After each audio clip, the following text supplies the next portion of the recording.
बांधकाम कामगारांचा जो प्रश्न आहे मी 3 वेळेला मांडलेला आहे, ही 4थ्या वेळेला मी मांडतोय।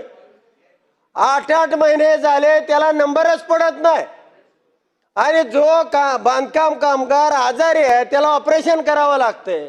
5 लाखाचं ऑपरेशन आहे, 7 लाख रुपयाचं ऑपरेशन आहे। अध्यक्ष महोदय, त्याच्यासाठी तातडीने एखादा डिजिटल नंबर काढून त्याला ऑपरेशन करण्यासाठी दिलं पाहिजे का नाही? आणि तुम्ही कामगार मंत्री या ठिकाणी तुम्ही सूचना द्या की तो गरीब माणूस आहे, सगळ्यात शेवटचा घटक आहे, तो मजूर आहे आणि अशी ऑपरेशन जर मग त्याचं कुटुंब उद्ध्वस्त झालं आणि त्याच्याकडे विकायसारखं काय आहे अध्यक्ष महोदय? ना शेती आहे, ना घर आहे, ना जमीन आहे, ना काय मालमत्ता आहे। त्याला जीवच द्यावा लागतोय, त्यानं दुसरं काय करणार? आणि आरोग्य खात्याचं सुद्धा की अमुकच रोग असला तर ऑपरेशन आहे, डावा डोळाच तुमचा त्या योजनेमध्ये बसतोय, उजव्या डोळ्याचा असेल तर योजनेतच नाही। अरे पूर्ण बॉडी, त्याला समजा हृदय असलं तर बसतंय, फुफ्फुस नाही, किडनी असतील तर बसते, कॅन्सर असेल तर नाही। पूर्ण बॉडीला त्याला आरोग्याची योजना द्यायची आहे, त्याच्या संपूर्ण शरीरासाठी ती योजना द्या। मंत्री महोदय, एक मिनिट। अध्यक्ष महोदय, सन्माननीय जानकर साहेब खूप चांगल्या सूचना देत आहेत, पण जानकर साहेब आपल्याला ज्या पद्धतीची सर्जरी पाहिजे त्या पद्धतीची सर्जरी माफ करण्यात येईल, काय अडचण नाही। जानकर साहेब, गोरे साहेबांचं अभिनंदन करा।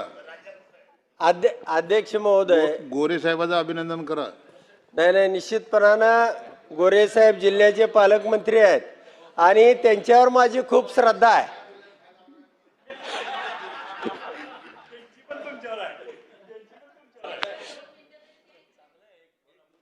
तर अध्यक्ष महोदय, पण या मागण्या मागत असताना ह्या असे अनेक विषय आहेत की ज्याची उत्तरं अनेक प्रश्न आहेत, 100 प्रश्न आहेत, मांडून काय करायचं?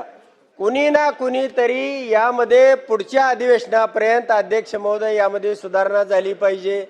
त्याचा एखादा प्रश्न एखाद्याने मांडला तरी कुणीतरी सेक्रेटरीनं, कुणीतरी या मंत्र्याच्या वतीनं, काय वेळेला एकच मंत्री बसलेले असतात, दुसरं कुणी मंत्रीच असत नाही।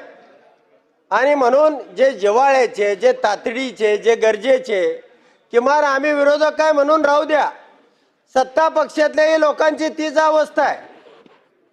आणि म्हणून हे सरकार असंच चालणार आहे किंवा हे असंच 5 वर्ष घालवणार आहे, त्यापेक्षा सर्वसामान्य माणसाच्या हितासाठी सर्वांनी काम करणं ही गरजेची गोष्ट आहे।